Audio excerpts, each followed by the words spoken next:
नमस्कार फ्रेंड्स मु शक्ति आपण देखुंती नरसिंहा क्रिएशंस पेज। तो फ्रेंड्स आज वीडियो रे वर्तमान बड़ मुख्य खबर उपर नजर पकाइबा जहाँकि आपण माने समस्ते जानि रखिबा निहाती दरकार। तेबे कोन रही आज वीडियो रे वर्तमान बड़ मुख्य खबर आपण माने जानिबा पई वीडियो को शेष पर्यंत देखंतु जहाँद्वारा कि आपण माने डिटेल्स इंफॉर्मेशन पाई परिबे। एवं फ्रेंड्स ता पूर्व ए वीडियो गोटे लाइक करंतु जदि पारुछंती आपनकर सांग साथी मानकु वीडियो को शेयर करनतु। जदि फ्रेंड्स आपण माने आमो चैनल ले नुआ ही वीडियो देखुछंती पूर्वरु केबे भी हमरो चैनल को सब्सक्राइब करनाती तबे निहाती चैनल को सब्सक्राइब करे सहित पाखे आस्तुवा बेल आइकन को बजाय रखतातु। तो फ्रेंड्स नंबर 1 रे होची 287 वर्ष परे पुरी रे हेबो नाही रथ यात्रा। सुप्रीम कोर्ट कहिले लोकन को सुरक्षा पई नियागला निष्पत्ति क्षमा करदेवे जगन्नाथ। 287 वर्ष पर चलित वर्ष महाप्रभु को सबुठारु बड़ पर्व रथयात्रा हेबो नाही। रथयात्रा आयोजन उपरे रोक लगाई सुप्रीम कोर्ट। ओडिशा विकास परिषद आवेदन शुणाणी करी प्रधान विचारपति को नहीं गठित खंडपीठ रथयात्रा बंद करने को राय देइछंती। सुप्रीम कोर्ट प्रधान विचारपति कहते कोरोना महामारी समय रथयात्रा अनुमति देले जगन्नाथ क्षमा करेंगे नहीं। जनता निरापदा और स्वास्थ्य को आखि आगे रखी चलित वर्ष रथयात्रा को स्थगित रखा जायछि। सुप्रीम कोर्ट को राय पर आसंता 23 तारिख में श्रीजीऊ को रथयात्रा उपरे रोक लगी। एथिसह ओडिशार कौनसी स्थान में भी रथयात्रा आयोजन हो पारिबो नाही बोली सुप्रीम कोर्ट स्पष्ट करिसंती। रथ खଳାରେ ଯେତେବେଳେ रथ निर्माण आरंभ ହେଲା ସେତେବେଳେ रथ यात्रा हेबा नै एक नुआ आशा सृष्टि होइतिला।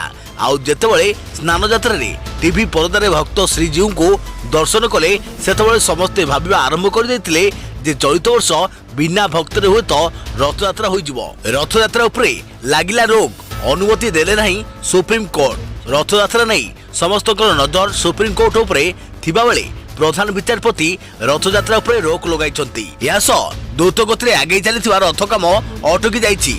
प्रधान विचारपति justice S A. Bobde, justice Dinesh Maheshwari और जस्टिस एस.ए. बोपन्ना को नहीं गठित खंडपीठ चलित वर्ष रथयात्रा न करने निर्देश देइछंती। ओडिशा विकास परिषद आवेदन शुणाणी करी एही राय देइछंती मान्यवर सुप्रीम कोर्ट। नजर पकांतु रथयात्रा बंद करने होइथिबा आवेदन शुणाणी बेले सर्वोच्च न्यायालय रे कौन सब जुक्ति सामना को आसीछि। ओडिशा विकास परिषद वकिल मुकुल रोहतगी कहते जे रथयात्रा 10 लाख लोकों समावेश को अनुमति दिया न जाऊ, यह द्वारा कोरोना संक्रमण बढ़िबार आशंका रही। एथिरे सहमति प्रकाश करी प्रधान विचारपति कहते आमे यह को अनुमति देबु नाही। रथयात्रा कार्य आगको बढ़िले महाप्रभु श्री जगन्नाथ आमको क्षमा देबे नाही। यारी भितरे सॉलिसिटर जनरल तुषार मेहता अनुरोध करथिले जे कोर्ट रथयात्रा उपरे संपूर्ण कटकणा लगांतु नाही, बिना जनसमागम रे एक विकल्प व्यवस्था रे नीतिकांति पई अनुमति दियंतु। सबु पक्ष को सुनिया परे सुप्रीम कोर्ट खंडपीठ कहथिले लोकंको स्वास्थ्य और सुरक्षा को दृष्टि रखी रथयात्रा आयोजन निर्वृत्त रहंतु। चलित वर्ष ओडिशा रे रथयात्रा होई परिबो नाही। लोकों सुरक्षा को दृष्टि रखी एभली निष्पत्ति निया जायतिबारु श्री जगन्नाथ आमको क्षमा करिवे। तेबे केवल श्रीक्षेत्र नुहे ओडिशार कौनसी स्थान भी रथयात्रा आयोजन हो पारिबो नाही बोली कहिसंती सुप्रीम कोर्ट। लोकों सुरक्षा को दृष्टि रखी एभली निष्पत्ति निया जायतिबारु श्री जगन्नाथ क्षमा करिवे बोली कहिथिले प्रधान विचारपति। रथयात्रा सह रथ यात्रा संपर्कित कौनसी कार्यक्रम न करने को सुप्रीम कोर्ट निर्देश दैछंती। 100 वर्षर परंपरा रे आज रोक लागिछि। तेबे आपनकर ए नै मतामत कोन रहिछि आमको निहात गोटे छोटो कमेंट करिवे। देखिया परवर्ती खबर ओडिशा ପାଇଁ खुशी खबर। राज्य रे कोरोना रु एकाथरे 97 सुस्थ, मोट सुस्थक संख्या 3144 को वृद्धि। ओडिशा ପାଇଁ खुशी खबर। राज्य रे सुस्थ होले 97 कोरोना आक्रांत। तेबे सुस्थक मध्य कटक रु 17, खोर्धा रु 16, गंजाम रु 16, कंधमाल रु 14, मयूरभंज रु 9, जाजपुर रु 7, पुरी रु 5, नयगढ़ रु 4, केन्द्रापड़ा रु 3 एवं बरगढ़ और केन्दुझर रु 2 जन लेखाएं कोरोना रु सुस्थ होइछंती। सेहीपरि ढेंकानाल और सुंदरगढ़ रु जन लेखाएं सुस्थ होइछंती। तेबे नुआ सुस्थ को मिसाई राज्य में एजाए मोट 3184 जन सुस्थ हो सारे बोली ट्वीट करी सूचना देइछंती स्वास्थ्य विभाग। देखिया परवर्ती खबर रथयात्रा नहीं सुप्रीम फैसला पर गजपति बयान कहले यह जगन्नाथ प्रेमी मन में आघात देव किंतु सर्वोच्च न्यायालय राय को सम्मान देवाक हेबो। चलित वर्ष रथ यात्रा हेबो नाही बोली सुप्रीम कोर्ट राय सुनाइबा परे प्रतिक्रिया रखिछंती पुरी गजपति महाराज दिव्य सिंह देव। କହିଛନ୍ତି କି ରଥଯାତ୍ରାକୁ ନେଇ ସୁପ୍ରିମ କୋର୍ଟଙ୍କ ରାୟ ଜଗନ୍ନାଥ ପ୍ରେମୀଙ୍କ ମନକୁ ଆଘାତ ଦେବ, କିନ୍ତୁ ସର୍ବୋଚ୍ଚ ଅଦାଲତଙ୍କ ରାୟକୁ ମାନିବାକୁ ପଡ଼ିବ। ରଥଯାତ୍ରା ନ କରିବାକୁ ନେଇ ସୁପ୍ରିମକୋର୍ଟ ରାୟ ଦେବା ପରେ ପ୍ରତିକ୍ରିୟା ରଖି ଏଭଳି କହିଛନ୍ତି ପୁରୀ ଗଜପତି ମହାରାଜ ଦିବ୍ୟ ସିଂ ଦେବ। ସେ ଆହୁରି ମଧ୍ୟ କହିଛନ୍ତି କି ଶ୍ରୀମନ୍ଦିର ବାହାରେ ରଥଯାତ୍ରା ନହେଲେ ଶ୍ରୀମନ୍ଦିର ଭିତରେ କଣ କରିବାକୁ ପଡ଼ିବ ତାହା ଖୁବ୍ ଶୀଘ୍ର ନିଷ୍ପତ୍ତି ନିଆଯିବ। ଶଙ୍କରାଚାର୍ଯ୍ୟଙ୍କ ପରାମର୍ଶ କ୍ରମେ ପରିଚାଳନା କମିଟିରେ ଆଲୋଚନା କରାଯାଇ ପରବର୍ତ୍ତୀ ନୀତିକାନ୍ତି ସମ୍ପର୍କରେ ନିଷ୍ପତ୍ତି ନିଆଯିବ। ଅନ୍ୟପଟେ ବିଶ୍ୱ ପ୍ରସିଦ୍ଧ ରଥଯାତ୍ରାକୁ ନେଇ ସୁପ୍ରିମ ଫୈସଲା ଆସିବା ପରେ ଆଜି ସନ୍ଧ୍ୟାରେ ବସିବ ରାଜ୍ୟର କ୍ୟାବିନେଟ ଜରୁରୀ ବୈଠକ। ସନ୍ଧ୍ୟା 7:45ରେ ଜରୁରୀ ବୈଠକ ଅନୁଷ୍ଠିତ ହେବ। ଏହି ବୈଠକରେ ସାମିଲ ହେବେ ଆଡଭୋକେଟ ଜେନେରାଲ, ଶ୍ରୀମନ୍ଦିର ପ୍ରଶାସନ କାର୍ଯ୍ୟକାରୀ ଅଧ୍ୟକ୍ଷ ଓ ଶ୍ରୀମନ୍ଦିର ମୁଖ୍ୟ ପ୍ରଶାସକ। ସେହିପରି ଆଇନ ବିଭାଗର ପ୍ରମୁଖ ସଚିବ ମଧ୍ୟ ଏହି ଗୁରୁତ୍ୱପୂର୍ଣ୍ଣ ବୈଠକରେ ସାମିଲ ହେବେ। ଏହି ବୈଠକରେ ମହାପ୍ରଭୁଙ୍କ ରଥଯାତ୍ରା ପ୍ରସଙ୍ଗରେ ଆଲୋଚନା ହୋଇପାରେ। ଦେଖିବା ପରବର୍ତ୍ତୀ ଖବର। 452 ବର୍ଷର ଇତିହାସରେ 32 ଥର ବନ୍ଦ ହୋଇଛି ମହାପ୍ରଭୁଙ୍କ ଘୋଷଯାତ୍ରା। ଶ୍ରୀମନ୍ଦିର ଉପରେ ବିଦେଶୀ ଆକ୍ରମଣ ଯୋଗୁଁ ଗଡ଼ି ନଥିଲା ରଥ। କେତେ ବର୍ଷରେ କେତେ ଥର ବନ୍ଦ ହୋଇଛି ରଥଯାତ୍ରା?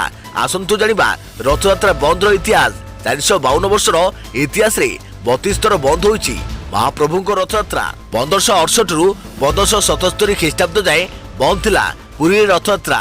କଳାପାହାଡ଼ ଆକ୍ରମଣ ଯୋଗୁଁ ଚିଲିକା ନିକଟରେ ପାତାଳି ଥିଲେ ଶ୍ରୀଜୀଉ। ସେହିପରି 1601 ଖ୍ରୀଷ୍ଟାବ୍ଦରେ ମଧ୍ୟ ଘୋଷଯାତ୍ରା ବନ୍ଦ ରହିଥିଲା। ମିର୍ଜା ଖୁରୁମ ଶ୍ରୀମନ୍ଦିର ଉପରେ ଆକ୍ରମଣ କରିଥିଲା। ସେହି ସମୟରେ କପିଳେଶ୍ୱର ଶାସନ ଗାଁରେ ଅବସ୍ଥାନ କରିଥିଲେ ବିଗ୍ରହ। ସେହିପରି 1601 ଖ୍ରୀଷ୍ଟାବ୍ଦରେ ମଧ୍ୟ ଘୋଷଯାତ୍ରା ବନ୍ଦ ରହିଥିଲା। ମିର୍ଜା ଖୁରୁମ ଶ୍ରୀମନ୍ଦିର ଉପରେ ଆକ୍ରମଣ କରିଥିଲା। ସେହି ସମୟରେ କପିଳେଶ୍ୱର ଶାସନ ଗାଁରେ ଅବସ୍ଥାନ କରିଥିଲେ ବିଗ୍ରହ। 1607 ଖ୍ରୀଷ୍ଟାବ୍ଦରେ ମଧ୍ୟ ଘୋଷଯାତ୍ରା ବନ୍ଦ ରହିଥିଲା। ସୁବେଦାର ହାସିମ ଖାନ ଶ୍ରୀମନ୍ଦିର ଉପରେ ଆକ୍ରମଣ କରିଥିଲା। 1608 ଖ୍ରୀଷ୍ଟାବ୍ଦ ବାହୁଡ଼ା ବିଜେରେ ରତ୍ନ ସିଂହାସନରେ ଅଧିଷ୍ଠାନ ହୋଇଥିଲେ ଶ୍ରୀଜୀଉ। ସେହିପରି 1611 ଖ୍ରୀଷ୍ଟାବ୍ଦରେ ହୋଇପାରିନଥିଲା ମହାପ୍ରଭୁଙ୍କ ରଥଯାତ୍ରା। କଲ୍ୟାଣ ମଲ୍ଲ ଶ୍ରୀମନ୍ଦିର ଉପରେ ବର୍ବର ଆକ୍ରମଣ କରିଥିଲା। ସେହି ସମୟରେ ଠାକୁରମାନଙ୍କୁ ଜଳପଥରେ ଚିଲିକାର ଚକାନାସି ସ୍ଥାନାନ୍ତର କରାଯାଇଥିଲା ଏବଂ 1617 ଖ୍ରୀଷ୍ଟାବ୍ଦରେ କଲ୍ୟାଣମଲ୍ଲ ଦ୍ୱିତୀୟ ଥର ପାଇଁ ଶ୍ରୀମନ୍ଦିର ଉପରେ ଆକ୍ରମଣ କରିଥିଲା। ଫଳରେ 1617 ଖ୍ରୀଷ୍ଟାବ୍ଦରେ ମଧ୍ୟ ରଥଯାତ୍ରା ହୋଇପାରିନଥିଲା। 1621 ଖ୍ରୀଷ୍ଟାବ୍ଦରେ ସୁବେଦାର ଅହମ୍ମଦ ବେଗ ଶ୍ରୀମନ୍ଦିର ଉପରେ ଆକ୍ରମଣ କରିଥିଲା। ଫଳରେ ଆଗାମୀ 2 ବର୍ଷ ଧରି ରଥଯାତ୍ରା ହୋଇପାରିନଥିଲା। ସେତେବେଳେ ଶ୍ରୀଜୀଉଙ୍କୁ ଅନ୍ଧାରୀ ଘରକୁ ସ୍ଥାନାନ୍ତର କରାଯାଇଥିଲା। 1692 ଖ୍ରୀଷ୍ଟାବ୍ଦରେ ସୁବେଦାର ଏକ୍ରାମ ଖାନ ଶ୍ରୀମନ୍ଦିର ଉପରେ ଆକ୍ରମଣ କରିଥିଲା। ଫଳରେ 1692ରୁ 1707 ଯାଏଁ 15 ବର୍ଷ ଧରି ଶ୍ରୀଜୀଉ ଶ୍ରୀମନ୍ଦିର ବାହାରେ ଅବସ୍ଥାନ କରିଥିଲେ। 15 ବର୍ଷରୁ 13 ବର୍ଷ ରଥଯାତ୍ରା ଅନୁଷ୍ଠିତ ହୋଇପାରିନଥିଲା। ସେହିପରି 1772 ଖ୍ରୀଷ୍ଟାବ୍ଦରେ ମହମ୍ମଦ ତକି ଖାଁ ଶ୍ରୀମନ୍ଦିର ଉପରେ ଆକ୍ରମଣ କରିଥିଲା। ଫଳରେ ହୋଇପାରିନଥିଲା ମହାପ୍ରଭୁଙ୍କ ରଥଯାତ୍ରା। ଏପରି ଭାବେ 452 ବର୍ଷର ଇତିହାସରେ 32 ଥର ବନ୍ଦ ହୋଇଛି ମହାପ୍ରଭୁଙ୍କ ରଥଯାତ୍ରା। ଦେଖିବା ପରବର୍ତ୍ତୀ ଖବର। ଚୀନ ପ୍ରଦର୍ଶନକୁ ନା ଚୀନ ବିରୋଧରେ ବାହାରିଲେ ଭାରତୀୟ ବ୍ୟବସାୟୀ। ଚାଇନା ରେଶମରେ ପ୍ରସ୍ତୁତ ଶାଢ଼ୀକୁ ଲଗାଇଲେ ନିଆଁ। ଭାରତ ଏବଂ ଚୀନ ସୀମା ମଧ୍ୟଭାଗ ଲଦାଖରେ ହୋଇଥିବା ହିଂସା ସଂଘର୍ଷରେ ଦେଶରେ 20 ଯବାନ ଶହୀଦ ହୋଇଗଲେ। ବର୍ତ୍ତମାନ ଏହି ଘଟଣା ପରେ ଦେଶରେ ଚୀନ ବିରୋଧରେ ଲୋକଙ୍କ କ୍ରୋଧ ଦେଖିବାକୁ ମିଳୁଛି। ସଡ଼କରୁ ସୋସିଆଲ ମିଡିଆ ପର୍ଯ୍ୟନ୍ତ ଚାରିଆଡେ ବୟକଟ୍ ଚାଇନା ପ୍ରଡକ୍ଟର ବହ୍ନି ଜଳୁଛି। ଦେଶର ଅନେକ ସ୍ଥାନରେ ଚୀନ ସାମଗ୍ରୀକୁ ଲୋକେ ବର୍ଜନ କରୁଥିବା ବେଳେ ବାରାଣାସୀରେ ମଧ୍ୟ ଲୋକଙ୍କ ମଧ୍ୟରେ ସମାନ ଆକ୍ରୋଶ ଦେଖିବାକୁ ମିଳିଛି। ଗୁରୁବାର ବାରାଣାସୀର ଶାଢ଼ୀ ବ୍ୟବସାୟୀ ଏବଂ ବୁଣାକାର ଚାଇନା ପ୍ରଡକ୍ଟକୁ ବିରୋଧ କରି ଚୀନ ରେଶମରେ ପ୍ରସ୍ତୁତ ହୋଇଥିବା ଶାଢ଼ୀ ଏବଂ ସିଲ୍କରେ ନିଆଁ ଲଗାଇ ଦେଇଥିଲେ। ଭବିଷ୍ୟତରେ ଚାଇନା ରେଶମକୁ ବ୍ୟବହାର ନ କରିବା ପାଇଁ ବ୍ୟବସାୟୀ ସଂଘ ଶପଥ ନେଇଥିଲେ। ବିରୋଧ ସମୟରେ ଚୀନ ରାଷ୍ଟ୍ରପତି ସି ଜିନପିଙ୍ଗଙ୍କ ଫଟୋ, ବୟକଟ୍ ଚାଇନା ପ୍ରଡକ୍ଟର ବ୍ୟାନର ଏବଂ ଚାଇନା ରେଶମକୁ ଜାଳି ଦେଇଥିଲେ ବିରୋଧୀକାରୀ। ଦେଖିବା ପରବର୍ତ୍ତୀ ଖବର। ଘରୋଇ କମ୍ପାନୀ ପାଇଁ 41 କୋଇଲା ଖଣିର ନିଲାମ ଆରମ୍ଭ କଲେ ପ୍ରଧାନମନ୍ତ୍ରୀ ନରେନ୍ଦ୍ର ମୋଦି। କହିଲେ କରୋନା ସଂକଟକୁ ଅବସରରେ ପରିଣତ କରିବାକୁ ପ୍ରତିଶ୍ରୁତିବଦ୍ଧ। ଆତ୍ମନିର୍ଭର ଭାରତ ଅର୍ଥାତ୍ ଗରିବ କଲ୍ୟାଣ। ପ୍ରଧାନମନ୍ତ୍ରୀ ନରେନ୍ଦ୍ର ମୋଦି ଆଜି ଆତ୍ମନିର୍ଭର ଭାରତ ଅଭିଯାନ ଜରିଆରେ ଘରୋଇ କମ୍ପାନୀ ପାଇଁ 41ଟି କୋଇଲା ଖଣିର ନିଲାମ ପ୍ରକ୍ରିୟା ଆରମ୍ଭ କରିଛନ୍ତି। ଏହି ଅବସରରେ ସେ କହିଛନ୍ତି କେବଳ ଘରୋଇ କମ୍ପାନୀ ପାଇଁ କୋଇଲା ଖଣିର ନିଲାମ ପ୍ରକ୍ରିୟା ଆରମ୍ଭ କରାଯାଇ ନାହିଁ, ବରଂ କୋଲ ସେକ୍ଟରକୁ ବର୍ଷ ବର୍ଷର ଲକଡାଉନରୁ ବାହାର କରାଯାଇଛି। ପ୍ରଧାନମନ୍ତ୍ରୀ ଦେଶକୁ ସମ୍ବୋଧିତ କରି କହିଛନ୍ତି ଭାରତ କରୋନା ସହ ଲଢ଼ିବ ଓ ଆଗକୁ ମଧ୍ୟ ବଢ଼ିବ। ଭାରତ ଏହି ଭୂତାଣୁ ଜନିତ ସଂକଟକୁ ଅବସରରେ ପରିଣତ କରିବ। ଏହି ସଂକଟ ଭାରତକୁ ଆତ୍ମନିର୍ଭର ଭାରତ ହେବାକୁ ଶିକ୍ଷା ଦେଇଛି ବୋଲି କହିଛନ୍ତି ମୋଦି ସରକାର। ଆତ୍ମନିର୍ଭର ଭାରତ ଅର୍ଥାତ୍ ଗରିବଙ୍କ କଲ୍ୟାଣ। आत्मनिर्भर भारत ପାଇଁ ଆଗକୁ ଆମଦାନୀ କମ କରାଯିବ। ଆମଦାନୀ ବାବଦରେ ଖର୍ଚ୍ଚ ହେଉଥିବା ବିଦେଶୀ ମୁଦ୍ରା ସଞ୍ଚୟ ହେବ। ଆଗାମୀ ଦିନରେ ଯେପରି ଭାରତକୁ କାହା ଉପରେ ନିର୍ଭର ହେବାକୁ ପଡ଼ିବ ନାହିଁ, ସେଥିପାଇଁ ଦେଶରେ ଭିତ୍ତିଭୂମିର ବିକାଶ ଓ କଞ୍ଚାମାଲର ବ୍ୟବସ୍ଥା କରାଯିବ ବୋଲି କହିଛନ୍ତି ପ୍ରଧାନମନ୍ତ୍ରୀ ନରେନ୍ଦ୍ର ମୋଦି। ଦେଖିବା ପରବର୍ତ୍ତୀ ଖବର। ଏଫଏଲଓ ଓବିନାରେ ବିଶେଷଜ୍ଞଙ୍କ ମତ, ରାଜ୍ୟକୁ ଫେରିଥିବା ଲକ୍ଷ ଲକ୍ଷ ପ୍ରବାସୀ ଯୁବକ ଯୁବତୀଙ୍କୁ ଦକ୍ଷତା ବିକାଶ କରିବାକୁ ଦେବ। କରୋନା ମହାମାରୀ ଦେଶରେ ଅର୍ଥନୀତି ଉପରେ ଗୁରୁତର ପ୍ରଭାବ ପକାଇଛି ଏବଂ ଶିକ୍ଷା ଓ ଦକ୍ଷତା ବିକାଶ କ୍ଷେତ୍ର ବିଶେଷ ଭାବେ କ୍ଷତିଗ୍ରସ୍ତ ହୋଇଛି। ଛାତ୍ରଛାତ୍ରୀ ଓ ଅଭିଭାବକମାନେ ବୁଝିପାରୁନାହାନ୍ତି ଯେ ମାସ ମାସ ଧରି ଚାଲିଥିବା ଲକଡାଉନର କ'ଣ କରିବେ ବା ସ୍ୱାଭାବିକତା ଫେରିବାକୁ ଅପେକ୍ଷା କରି ବର୍ଷଟିଏ ନଷ୍ଟ କରିଦେବେ। ସେହିପରି ରାଜ୍ୟକୁ ଫେରିଥିବା ଲକ୍ଷ ଲକ୍ଷ ଅଣକୁଶଳୀ ଓ ଅର୍ଦ୍ଧକୁଶଳୀ ଯୁବକ ଯୁବତୀଙ୍କୁ ଭବିଷ୍ୟତରେ ନିଯୁକ୍ତି ବଜାର ପାଇଁ ପ୍ରସ୍ତୁତ କରିବାକୁ ହେଲେ ସେମାନଙ୍କୁ ପୁଣି ଦକ୍ଷତା ତାମିଲ ଦେବାକୁ ହେବ ବା ନୂଆ କୌଶଳ ଶିଖାଇବାକୁ ହେବ। ଏ ପରିପ୍ରେକ୍ଷୀରେ କୋଭିଡ-19 ପରବର୍ତ୍ତୀ କ୍ୟାରିୟର ସୁଯୋଗ ଓ ସମ୍ଭାବନା ସମ୍ପର୍କରେ ଯୁବପିଢ଼ିଙ୍କୁ ସଚେତନ କରିବାକୁ ଫିକି ମହିଳା ସଂଗଠନ ଏଫଏଲଓ ଭୁବନେଶ୍ୱର ପକ୍ଷରୁ ଗ୍ରାମ ତରଙ୍ଗା ସହଯୋଗରେ ଏକ ୱେବିନାର ସିରିଜ ଆରମ୍ଭ ହୋଇଛି। ଦଶମ ଓ ଦ୍ୱାଦଶ ପାସ୍ କରିଥିବା ଛାତ୍ରଛାତ୍ରୀ ଓ ସେମାନଙ୍କ ଅଭିଭାବକଙ୍କୁ ଲକ୍ଷ୍ୟ ରଖି ଆୟୋଜନ କରାଯାଇଥିବା ଏସବୁ ଇଣ୍ଟରାକ୍ଟିଭ ୱେବିନାର ଗୁଡ଼ିକରେ ବିଭିନ୍ନ କ୍ଷେତ୍ରରେ ବିଶେଷଜ୍ଞମାନେ ଯୋଗଦେଇ କ୍ୟାରିୟର ସମ୍ପର୍କିତ ପରାମର୍ଶ ଦେଉଛନ୍ତି। ସ୍ୱାସ୍ଥ୍ୟ ସେବା କ୍ଷେତ୍ର ଉପରେ ଏହି ସିରିଜର ପ୍ରଥମ ୱେବିନାରଟି ଗୁରୁବାର ଦିନ ଅନୁଷ୍ଠିତ ହୋଇଯାଇଛି। ୟୁଟ୍ୟୁବ ମାଧ୍ୟମରେ ପ୍ରାୟ 1200ରୁ ଅଧିକ ବ୍ୟକ୍ତି ଏଥିରେ ଅଂଶଗ୍ରହଣ କରିଥିଲେ। ପ୍ରାରମ୍ଭରେ ଗ୍ରାମ ତରଙ୍ଗ ପକ୍ଷରୁ ସ୍ୱାସ୍ଥ୍ୟ ସେବା କ୍ଷେତ୍ରରେ ଥିବା ବିଭିନ୍ନ କାର୍ଯ୍ୟ ଓ ନିଯୁକ୍ତି ସୁଯୋଗ ସମ୍ପର୍କରେ ଏକ ଶିକ୍ଷଣୀୟ ଆଲୋଚନା ଉପସ୍ଥାପନ କରାଯାଇଥିଲା। ଏହି ଅବସରରେ ଏଫଏଲଓ ଭୁବନେଶ୍ୱରର ଅଧ୍ୟକ୍ଷ ଧରିତ୍ରୀ ପଟ୍ଟନାୟକ କରୋନା ପରିସ୍ଥିତି ଉପରେ ଉପଲବ୍ଧ ହେବାକୁ ଥିବା ବିଭିନ୍ନ କ୍ୟାରିୟର ବିକଳ୍ପକୁ ଅନୁସନ୍ଧାନ କରି ତାହା ଅନୁଯାୟୀ ନିଜର ଦକ୍ଷତା ବିକାଶ କରିବାକୁ ଛାତ୍ରଛାତ୍ରୀମାନଙ୍କୁ ପରାମର୍ଶ ଦେଇଥିଲେ। ଏହି ୱେବିନାରରେ ଅତିଥି ବକ୍ତା ଭାବେ ଯୋଗ ଦେଇଥିବା ଶିଳ୍ପ ବିଶେଷଜ୍ଞ ତଥା ଆମେରିକା ସ୍ଥିତ କ୍ଲେଭେଲାଣ୍ଡ କ୍ଲିନିକର ମୁଖ୍ୟ ସପ୍ଲାଇ ଚେନ୍ ଓ support service officer Smith Sandhu ସ୍ୱାସ୍ଥ୍ୟ ସେବା କ୍ଷେତ୍ର ଉପରେ ଏକ ଉପଯୋଗୀ ଅଭିଭାଷଣ ରଖିଥିଲେ। ସେ କହିଥିଲେ ଯେ ଆଜିକାଲି ହସ୍ପିଟାଲ କହିଲେ କେବଳ ଡାକ୍ତର କିମ୍ବା ନର୍ସକୁ ବୁଝାଏ ନାହିଁ, ବରଂ ଏହା ସହିତ ଜଡ଼ିତ ଆହୁରି ଅନେକ ବିଭାଗକୁ ବୁଝାଏ। ଏକ ହସ୍ପିଟାଲର ସପ୍ଲାଇ ଚେନ୍ ବିଭାଗ ଅଧୀନରେ ବିଭିନ୍ନ ସାମଗ୍ରୀର ଯୋଗାଣ, ଲାବୋରେଟୋରୀ, ଔଷଧ, ଉପକରଣ, ବିଭିନ୍ନ ପ୍ରକାର ସେବା, ଏପରିକି ହସ୍ପିଟାଲର ସାଜସଜ୍ଜା କାର୍ଯ୍ୟ ଆଦି ଆସିଥାଏ। ହସ୍ପିଟାଲ ପାଇଁ ବିଭିନ୍ନ ସାମଗ୍ରୀର ଖରିଦ, ଆବଣ୍ଟନ ଓ ପରିଚାଳନା ଆଦି କାର୍ଯ୍ୟ ସପ୍ଲାଇ ଚେନ୍ ଓ ସପୋର୍ଟ ସର୍ଭିସ ଅଧୀନରେ ଆସିଥାଏ। ଏଣୁ ଛାତ୍ରଛାତ୍ରୀମାନେ ଏସବୁ ବିଷୟରେ ଜ୍ଞାନ ଆହରଣ କରିବା ଆବଶ୍ୟକ। କେଉଁ କ୍ଷେତ୍ରରେ ଦକ୍ଷ ଲୋକଙ୍କ ଅଭାବ ରହିଛି ସେହି କ୍ଷେତ୍ରରେ ତାମିଲ ନେବାକୁ ସେ ପରାମର୍ଶ ଦେଇଛନ୍ତି। ସେ କହିଛନ୍ତି ଯେ ଛାତ୍ରଛାତ୍ରୀମାନେ ଏପରି ଏକ ଉଦ୍ୟୋଗ ବାଛିବା ଉଚିତ ଯେଉଁଥିରେ ଚାକିରି ସୁରକ୍ଷିତ ରହିବ ଓ ଆତ୍ମସନ୍ତୁଷ୍ଟି ମଧ୍ୟ ମିଳିବ।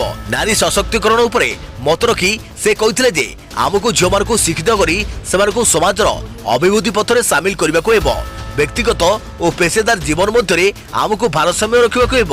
କ୍ୟାରିୟରରେ ପ୍ରଗତି କରିବାକୁ ହେଲେ ଆମକୁ ଆରାମଦାୟକ ଜୀବନ ପରିତ୍ୟାଗ କରିବାକୁ ହେବ ବୋଲି ସ୍ମିତ୍ର ସାନ୍ଧୁ କହିଛନ୍ତି।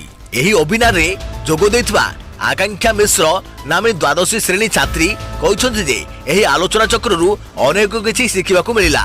ତାଙ୍କ ବୟସର ଛାତ୍ରଛାତ୍ରୀମାନେ ଅନେକ ସମୟରେ ଜାଣିପାରନ୍ତି ନାହିଁ ଯେ କ୍ୟାରିୟର ଭାବେ କ'ଣ ବାଛିବାକୁ ହେବ ଓ ଆଗକୁ କ'ଣ କରିବାକୁ ହେବ। ୱେବିନାର ଜରିଆରେ କ୍ୟାରିୟର ପରାମର୍ଶ ଏକ ଅଭିନବ ଉଦ୍ୟମ। ଏଫଏଲଓ ଓ ଶିକ୍ଷା ସିରିଜର ପରବର୍ତ୍ତୀ ୱେବିନାରଟି 23 ଜୁନ ସକାଳ 11ଟାରେ ଜିଟିଇଟିର ୟୁଟ୍ୟୁବ ଓ ଫେସବୁକ୍ ଚ୍ୟାନେଲରେ ହେବ। ଆଲୋଚନା ଶେଷରେ ଏଫଏଲଓ ଭୁବନେଶ୍ୱରର ବରିଷ୍ଠ ଉପାଧ୍ୟକ୍ଷା ସୁନିତା ମହାନ୍ତି ଧନ୍ୟବାଦ ଅର୍ପଣ କରିଥିଲେ। ଦେଖିବା ପରବର୍ତ୍ତୀ ଖବର। ଲକ୍ଷଣବିହୀନ କରୋନା ବଢ଼ାଉଛି ବିପଦ, ରିପୋର୍ଟରେ ଆସିଲା ସାଂଘାତିକ ତଥ୍ୟ। ଅଜାଣତରେ ସଂକ୍ରମଣ ବଢ଼ାଉଛନ୍ତି ଲକ୍ଷଣବିହୀନ କରୋନା ଆକ୍ରାନ୍ତ। ଗୋଟିଏ ପଟେ ପୁରା ବିଶ୍ୱରେ କରୋନା ଦ୍ରୁତ ଗତିରେ ବଢୁଥିବା ବେଳେ ଅନ୍ୟପଟେ ଲକ୍ଷଣବିହୀନ ଆକ୍ରାନ୍ତ ଏହି ଚିନ୍ତାକୁ ଦ୍ୱିଗୁଣିତ କରିଛନ୍ତି। Medical journal Annals of Internal ମେଡିସିନରେ ପ୍ରକାଶିତ ଏକ ରିପୋର୍ଟରେ ଲକ୍ଷଣବିହୀନ ଆକ୍ରାନ୍ତ ଅଜାଣତରେ ଦ୍ରୁତ ଗତିରେ ଅନ୍ୟ ଲୋକଙ୍କୁ ସଂକ୍ରମିତ କରିଛନ୍ତି ବୋଲି ସଂକେତ ମିଳିଛି। ଏପରିକି କରୋନାରେ ଆକ୍ରାନ୍ତଙ୍କ ମଧ୍ୟରୁ 40ରୁ 45 ଆକ୍ରାନ୍ତ ଲକ୍ଷଣବିହୀନ ରହିଥିବା ଯଥେଷ୍ଟ ସମ୍ଭାବନା ରହିଛି, ଯେଉଁଥିପାଇଁ ଏହି ଭାଇରସ୍ ଚୁପଚାପ ପୂର୍ବାପେକ୍ଷା ଅଧିକ ଲୋକଙ୍କୁ ସଂକ୍ରମିତ କରିବ ବୋଲି ଆଶଙ୍କା ପ୍ରକାଶ ପାଇଛି। ଏଭଳି ଏକ ଗବେଷଣା ଆମେରିକାରେ କରାଯାଇଛି। ରିସର୍ଚ୍ଚରେ କୁହାଯାଇଛି ଯେ ଲକ୍ଷଣବିହୀନ କରୋନା ଆକ୍ରାନ୍ତଙ୍କ ସଂସ୍ପର୍ଶରେ ଆସିଥିବା ବ୍ୟକ୍ତିଙ୍କ ଶରୀରରେ 14 ଦିନରୁ ଅଧିକ ସମୟ ଧରି ଏହି ଭାଇରସ୍ ରହିପାରେ।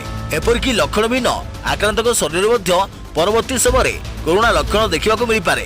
ଇଟାଲୀ ଓ ଜାପାନରେ ଏହି ସମୂହର କରୋନା ଆକ୍ରାନ୍ତ ଚିହ୍ନଟ ହୋଇଛନ୍ତି। ସେହିଭଳି ନ୍ୟୁୟର୍କ ଓ ଗ୍ରୀକ୍ରେ 10% लक्षण थिबा आक्रांतक शरीर में परवर्ती समय कोरोनार पूरा लक्षण देखा मिलता। तेबे एभली रिपोर्ट भारत पर चिंता बढ़ाई पारे, कारण आईसीएमआर गाइडलाइन अनुसार केवल लक्षण थिबा व्यक्तिंकर कोरोना टेस्ट कर जाई परिबो। तेबे 18 मई रे आसीथिबा नुआ गाइडलाइन अनुसार हाई रिस्क रे थिबा लक्षण विहीन व्यक्ति और कोरोना आक्रांतक सीधासलख संपर्क में आसीथिबा लोकंकर टेस्ट कर दिबा उचित। एसबु भितर जो रिपोर्ट सामना को आसी ताकू आधार करी आईसीएमआर निजर टेस्टिंग को आहरी बढ़ाइबा उचित बोली विशेषज्ञ माने मत दैछंती। एहा पूर्वरु WHO पक्षरु कुआ जायतिला जे लक्षण विहीन आक्रांतक ठारू संक्रमण सेतेटा भय न थाए। एभली आक्रांतक ठारू संक्रमण व्यापार आशंका मात्र 6% रही थाए। एभली बयान को नहीं विभिन्न आड़ू प्रतिक्रिया आसिया परे निज बयान को फेराई नैथिला WHO। तेबे अमेरिकार एक गवेषणा संस्थार रिपोर्ट रे कुआ जायछि जे लक्षण विहीन थिबा 40% आक्रांत असुस्थ अनुभव करने पूर्व निज शरीर में ही संक्रमण व्यापी आरंभ होता है, अर्थात संक्रमण व्यापी पर शरीर में कोरोना लक्षण बाबद में जना पड़ुछि। भारतीय स्वास्थ्य मंत्रालय अनुसार देश में 80% कोरोना आक्रांतक लक्षण देखा मिलूना। लक्षण जना पड़ुवा बाकी 20% आक्रांतक मध्यरु 5% लोक वेंटिलेटर तथा ऑक्सीजन सिलिंडर आवश्यकता पड़ुछि। तेबे आक्रांतक मध्यरु अधिकांश सुस्थ होई परितुवार कहिछि स्वास्थ्य मंत्रालय। देखिबा परवर्ती खबर। यूजी और पीजी रो समस्त परीक्षा को बातिल कले सरकार। परीक्षा हेबनी हेले फल आसीबो। अधिक मार्क आशाई छात्र छात्री आउ थरे देई परिबे परीक्षा। परीक्षा हेबनी फल आसीबो। अंडर ग्रेजुएट और पोस्ट ग्रेजुएट रो समस्त परीक्षा को बातिल करिसंती सरकार। कोरोना स्थिति को नजर रखी उच्च शिक्षा विभाग एही निष्पत्ति नैछि। विश्वविद्यालय और स्वयंशासित महाविद्यालय गुड़िक यूजीसी प्रस्ताव अनुसार विकल्प मूल्यांकन करी फलाफल प्रकाश करेंगे। अगस्ट मास शेष सुधा विकल्प मूल्यांकन जरिए छात्र छात्री परीक्षा फल प्रकाश पाइब। अंडर ग्रेजुएट और पोस्ट ग्रेजुएट शेष वर्ष किंबा शेष सेमिस्टर थिबा छात्र छात्री को विकल्प मूल्यांकन द्वारा नंबर दिया। सेही शेष सेमिस्टर किंबा शेष वर्षर जो छात्र छात्री गोटे किंबा दुईटी बैक पेपर थिबो ताकर पेपर बातिल करा जिवो। प्रॉपर्टी नेट कंटेंट बा अन्य कोनोसी प्रणाली रे बैक पेपर रो मूल्यांकन करा जिवो। या छडा जो छात्र छात्री मानकर दुईटू अधिक पेपर बैक रहितबो से माने परीक्षा देबे। विश्वविद्यालय और स्वयंशासित महाविद्यालय गुड़िक कोरोना स्थिति को देखि परीक्षार कार्यसूची धार्य करिवे। तेबे जे माने अधिक नंबर पाइबा को आशाई थिबे से माने नवेम्बर मासरे यथा रीति रे परीक्षा देई परिबे। सेमानको परवर्ती परीक्षा फल डिसेम्बर मासरे प्रकाश पाइबो। तो फ्रेंड्स एथा वर्तमान समर बड़ मुख्य खबर जहाँकि आपण माने समस्ते जानि रखिबा निहाती दरकार थिला। तो आज पई एतिकी पुणी देखाबो आगामी को नुवा वीडियो रे। से पर्यंत थैंक यू, टेक केयर, जय जगन्नाथ, जय भारत।